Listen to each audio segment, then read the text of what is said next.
What are some of the strangest rabbit holes you've ever been down? Story one, I got really into tarot reading and some other spiritual type of things around 2020 to 2021. I would read my friends, my family, even myself sometimes. I'm not sure if they were just listening to what they wanted to hear, but a lot of the time they would be shocked by the stuff I would say. A while ago, a longtime friend of mine talked to me about the reading I did for him a year ago. It was about a relationship, and unfortunately, I don't remember the details of said reading. But apparently, everything I read, from personality, potential conflicts, their zodiac sign, it was all correct. I was so deep into tarot reading, I bought crystals, books about horoscopes. I would read prayers. I don't do any of that anymore, but it was pretty fun. Story two, I spent a bunch of time about 12 years or so ago reading about all the details of the Titanic, how it sank, what happened as it was sinking, who died, who survived. I got into the life stories of the people who died and what became of the people who survived. And then I very nearly bought a piece of carpet from the Titanic. Story 3.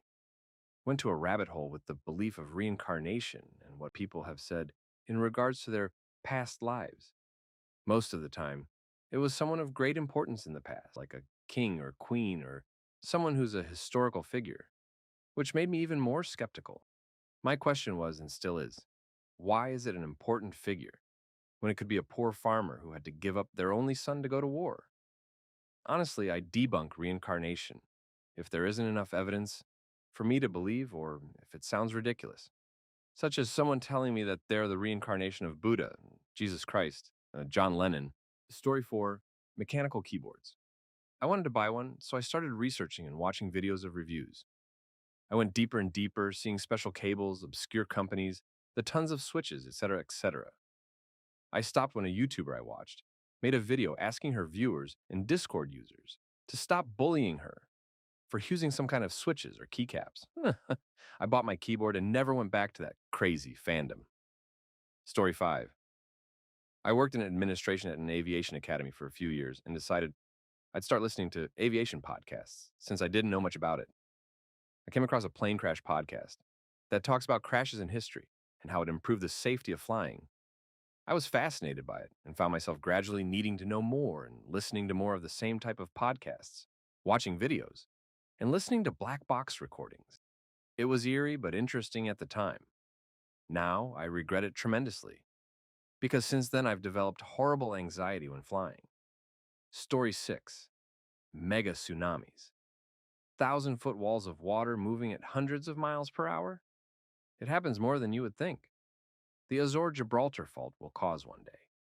There is evidence they happened a few times in the Pacific. It doesn't take a meteor to happen. It could be an underwater landslide, Doggerland, or a large section of a volcanic island shearing off and falling into the ocean, Oahu. Doggerland is another rabbit hole that is worth Googling. Story 7. Geoguessr, a web game that uses Google Street View. They drop you somewhere 100% random in the world, and by just walking around, you have to figure out where you are and place a pin on the map to guess. You can just aim for what country you think you're in if you want, but I got ridiculously obsessed with getting it correct with pinpoint accuracy down to 1 meter. I would sometimes spend 3 to 4 hours walking miles and miles around somewhere in the middle of nowhere in Africa or Taiwan or whatever, looking for enough clues for me to be able to figure it out. Oh, and it's worth noting this was at the very beginning of the pandemic, when I first started working from home, so yeah, I abused it a little. Story 8. One time I slept with a guy who turned out to be a conspiracy theorist. He thought colloidal silver water could cure cancer and AIDS. I looked it up and it turns out all that stuff is pretty harmless, so I let him feed me silver water and electrocute me. It felt nice. I had a great time learning all about the origins of this particular conspiracy theory. The scientist who popularized it later tried to convince everyone that garlic and onions are a deadly poison, and we should never eat them. At that point, everyone stopped listening. I absolutely love the idea that people are willing to hook themselves up to batteries and eat metal, but they draw the line at giving up spaghetti sauce. Story 9. Just went down a rabbit hole about caving. While I personally possess absolutely no desire to contort my body through a hole in a rock and possibly get trapped and die, watching other people do it is exhilarating. It started when I stumbled onto a random short video of someone climbing through a tight hole in the ground and vanishing entirely. Then, of course, I needed to know more, so I advanced to a video about professional cave mappers who explain how they get in and out of caves. Now, I've just learned all about a man named William Floyd Collins. He was a cave explorer from Kentucky, from a video on the Internet Historian's YouTube channel, and it was absolutely fascinating. Highly recommended. Story 10. When I was doing some research on royal love marriages in college for an assignment, and I still have no idea how this happened, I somehow got to the Wikipedia page for Webkins. It was like a 5-hour research session, and I don't understand what happened. I have done many research rabbit holes in my time, but I still can't figure out what led me there. Story 11. You can grind your own pen nibs or pay a professional to do it for you. I never even considered just how personal everyone's pen preferences are until I looked at a nib customization form. The way you grip the pen, how high or low you hold it, what angle do you rotate it, what direction does it point in relation to the page, how do you like the ink flow? Do you like it glassy and smooth or with a bit of feedback? I didn't know this before, but Western pen brands tend to be larger in their sizing and better for people who hold their pen at a lower angle, and Japanese brands are the opposite. I'm just now finding that you can buy a really cheap clone of a very expensive pen and fit a flex nib into it, what most people tend to think of as calligraphy, where you put some pressure down and get line variation. Most fountain pens aren't like this, but everyone assumes that for some reason. There's just so much to learn about. I've been in this rabbit hole for months. Story 12. I was looking up something in a Boston Globe archive from the 1930s, and there was a blurb and picture on one of the pages about a 3-year-old girl that participated in some kind of local play. Out of curiosity, I searched her name and found a graduation announcement some years later, then a wedding announcement around 1960 with a picture of her and her husband. Using her new married name, I did a Google search and found that they had moved to Ohio and started a family, read about her children's weddings, and later on her husband's obituary, all the way up to around 2015, where I read her own obituary. It was a beautifully written account of her life and the family she raised. Initially, I was looking for something else, but it brought me into a rabbit hole of seeing a trajectory of this person's life starting at the age of 3 up until she died in her 80s, complete with pictures and commentary on who she was and how she lived. There are billions of people in this world, and everyone has a story. Story 13. Gender reveal fails. Was looking up one involving a freaking alligator and just kept finding more. I was fascinated by all the floating mystery boxes that seem to always hit the mom in the head. The cringe when fathers get angry if it's a girl instead of a boy. You also know that it must have looked better in people's heads when they were thinking these ideas up. Story 14. The Norwegian Breitvåg expedition, studying the glaciers and seas of the Svalbard archipelago from the Norwegian sailing vessel Breitvåg of Ålesund, found the remains of the Andrée expedition on the 5th of August, 1930. Kvitoya was usually inaccessible to the sealing or whaling ships of the time, as it is typically surrounded by a wide belt of thick polar ice and often hidden by thick ice dogs. However, summer in 1930 had been particularly warm, and the surrounding sea was practically free of ice, as Kvitoya was known to be a prime hunting ground for walrus, and the fogs over the island on that day were comparatively thin. Some of the crew of Breitvåg took this rare opportunity to land on what they called the inaccessible island. 2 of the sealers in search of water, Olav Salen and Karl Tusvik, discovered André's boat near a small stream, frozen under a mound of snow and full of equipment, including a boat hook engraved with the words, André's Polar Expedition, 1896. Presented with this hook, Breitvåg's captain, Peter Eliasson, assigned the crew to search the site together with the expedition members. Among other finds, they uncovered a journal and 2 skeletons identified as André's and Strindberg's remains by monograms found on their clothing. Story 15. Japanese metal bands. Many of them are exclusively female, and they absolutely crush the American metal scene. If you told me 5 years ago that I'd be a huge fan of a bunch of girl bands from Japan, I'd have laughed hysterically in your face. Here we are, though, and it's some of the best music I've heard in years. Bandmade, Numophila, Love Bites, Hanabi, Bright Ear. These are the best examples I know. Strange genre to get into at first, but All these bands are made up of truly incredible musicians. Story 16. Most recently, the Asbury Revival. A few weeks ago, a spontaneous worship service broke out at a Christian college, leading to 24/7 worship services for a few weeks. It went viral in Christian circles, and I fell down the rabbit hole, picking apart news stories about how this is the once per generation movement of God, not a man made phenomenon. I've got Christian friends who talk about it like it's a miracle. I just kept zeroing in on aspects of the story like college brings in food so students don't need to leave chapel, and university cancels classes so students can continue in worship. It's clear this is a significant spiritual moment for lots of folks, but I became fascinated by the dynamics involved. Story 17. The evolution of humans. I wasn't allowed to learn about evolution growing up. My Jehovah's Witness mother screamed about how she's not descended from monkeys whenever I brought it up. She died when I was 20 years old, and maybe 6 months later, I suddenly realized that I could finally learn whatever I wanted without accidentally mentioning it to her and setting her off. Promptly spent a solid week reading every wiki article about every sort of humanoid from morning coffee until bedtime. Super amazing stuff. Explains so many things. Story 18. Read all into John Frusciante being at the Viper Room with River Phoenix the night of his death, his addiction in the interview he did during the 90s when he was hooked on heroin and looked near death and was barely coherent.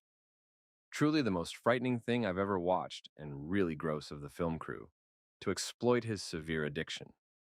Story 19. Industrial Society and Its Future by Ted Kaczynski, aka the Unabomber Manifesto. The guy was obviously disturbed, but he had an IQ of 160 and provides incredibly insightful answers as to the origins of problems in modern society. Unfortunately, he pinned most of the blame on technology. As they say, the revolutionary is usually right about what is wrong and wrong about what is right. His proposal of destroying our system, along with our technical know-how, and returning to a more primitive lifestyle, is unfeasible. I think everyone who is dissatisfied with our system should read the book.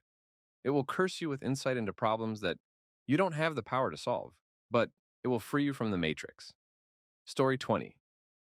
One night I became randomly fascinated by the sport of synchronized swimming out of nowhere. It just popped into my head and I realized I had never actually seen it before. So I watched a YouTube video and instantly got sucked in. I spent the next several hours watching Olympic level synchro routines and then a documentary. It's just so weird. Like, who came up with this? But it's also completely mesmerizing. I literally couldn't stop watching. And those athletes are insanely, unquestionably talented. Story 21. I don't know how familiar with transvestigation anyone here is, but that is quite the rabbit hole, and extremely hard to believe how hard the people are to believe what they are saying. Basically, many celebrities are transgender, and some even believe this is not the majority, but you asked for strange, that some are replaced with transgendered people. Good times. TikTok is best for this because people put extra effort into it. Essentially, if you don't know what the conspiracy is, you just get random out of context supporting examples. Story 22. In Canada, there was a teenager who disappeared without a trace. A year later, his body was found. His three friends then disappeared without any trace, on the same day at almost the same time, from different parts of the city. Their bank accounts and phones were all left untouched at exactly the same time. I forget the name of the teenagers, but if I remember correctly, it was in 2004. The police still don't know what happened to them. Story 23. I have a pet, though. We don't see time travelers from the future because they forget to add the where to their math. Move back in time, even 10 seconds, and the Earth was not here. It is where it was 10 seconds ago. How fast is the Earth spinning? How fast is the Earth orbiting the Sun orbiting the galactic core and fellow stars? You move back, you are stationary, and the Earth swats you like a meteor. Then you have, well, what if it was successful? And the various paradoxes, and time travel happens all the time forward. A photon lasts 6 minds they have tested repeatedly in vacuum, but they also last billions of years because they don't age while traveling at speed. So if you were a photon, you would never know your place of origin or the trip. You would only experience arriving at your destination. Story 24. Strangest one is the stories of park rangers in national parks and stairs being left in the middle of the forest. They would describe it as just stairs that are usually, or supposed to be, in a house left in the middle of the woods, miles and miles away from any form of civilization. They would also say if they touched them or even went near them, something bad would always happen. Someone would go missing, or the person they're searching for would never turn up. I've never heard of it before, and it really got my interest, even though I'm like 98% sure it's completely made up. Still, it seemed to intrigue me, and it's probably the strangest rabbit hole I've gone down. Story 25.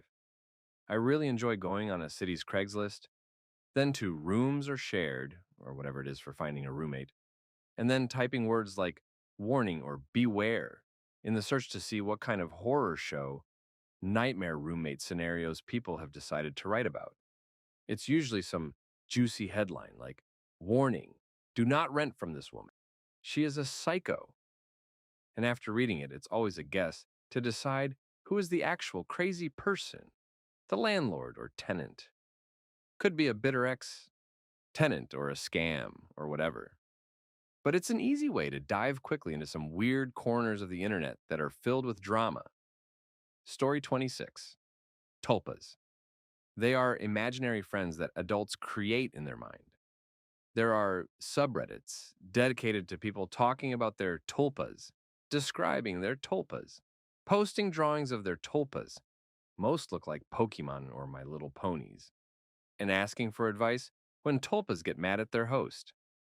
Highly recommend it. Story 27. Found a site for legal help that had no working links. Traced its domain name to a digital advertising site that was extremely well made, but very broken.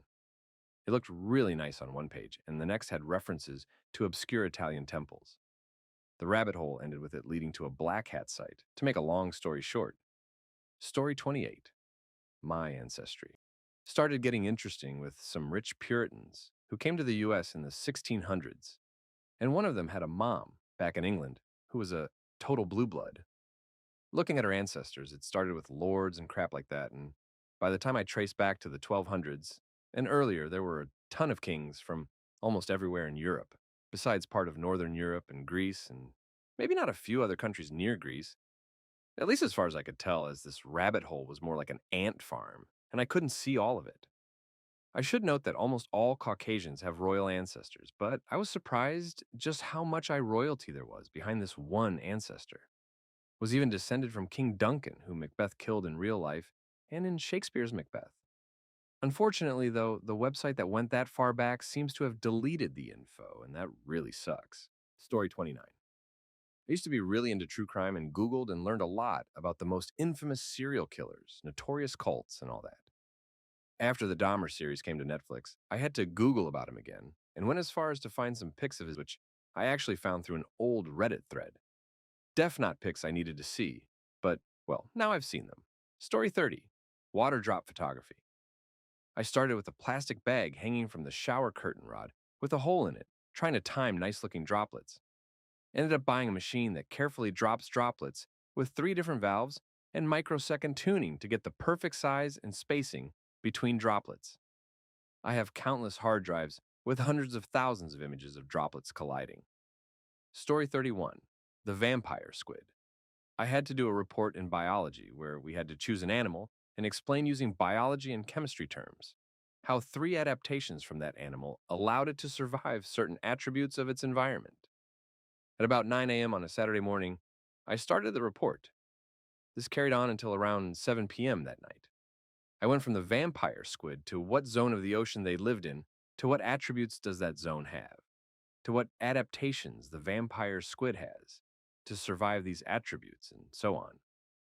It was all a blur, to be honest, but I remember spending hours trying to decipher scientific journals with words I had never heard of before, and even going so far as to look at cuttlefish eyes to hypothesize how the vampire squid's eyes were so big and adept at picking up color, despite living in total darkness. Side note, cuttlefish have ooh eyes. You'll see if you Google one. Story 32. How owls relate to alien abduction. The sheer number of people that disappear in USA's state parks. Skinwalker Ranch, disturbing true crime stories and unexplained preternatural events. The national parks thing has been blown way out of proportion and highly embellished. It doesn't help that the whole thing was discovered by a former failed con artist cop who promotes extremist right wing conspiracy theories about COVID, vaccines, China, and January 6th. The former cop, David Paulides, purposely misrepresents the cases and leaves out relevant information to make them more mysterious, and there are numerous posts on the missing 411 subreddit debunking his claims, listing all the information he leaves out that shows what most likely happened to these people in national parks. The number of people who have never been found is actually very low, and most bodies are usually located.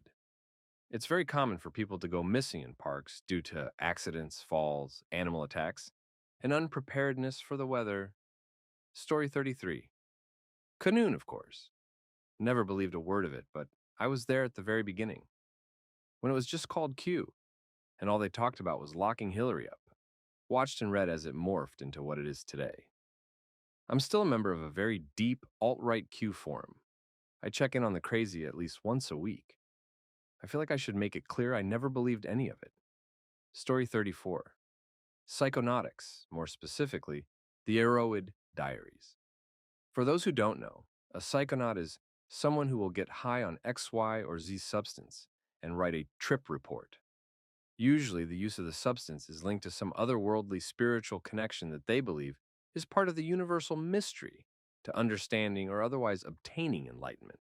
The trip reports go into vivid detail about their experience using the substance, some of them mild, like cannabis, others less mild, such as ayahuasca or intravenous substances, mixed with others to create hybrid effects. It's quite fascinating, in my opinion, to see how different drugs distort the perception of reality. Story 35. Oddly, at a time in my life where I didn't want to eat anything, I was going through chemo, I became obsessed with the Great British Baking Show. Watched every episode, then watched them over. Again. Then I started feeling a bit better and started baking. The most I had done before that was chocolate chip cookies and an occasional cake mix. But no, now everything was from scratch. I bought so many cookbooks, especially those of the contestants on the show. I now have a collection of bundt pans that I hang on the wall when not in use. You cannot believe the amount of pans, cookie cutters, whisks, spatulas, mixing bowls, and gadgets that I now have. It's been crazy, but I love it. Story 36. When I was 19, I was ready to believe a lot of crap that seemed like insider information. My boyfriend at the time and I somehow stumbled upon this conspiracy about Paul McCartney having died years ago and how he's been replaced. And we fell for it hard. We read about all the secret symbolism within the album art and the true meaning of the lyrics. We thought we were going to transform lives with this information. I look back on it with laughter and fondness and an appreciation for myself, to look for the hidden answers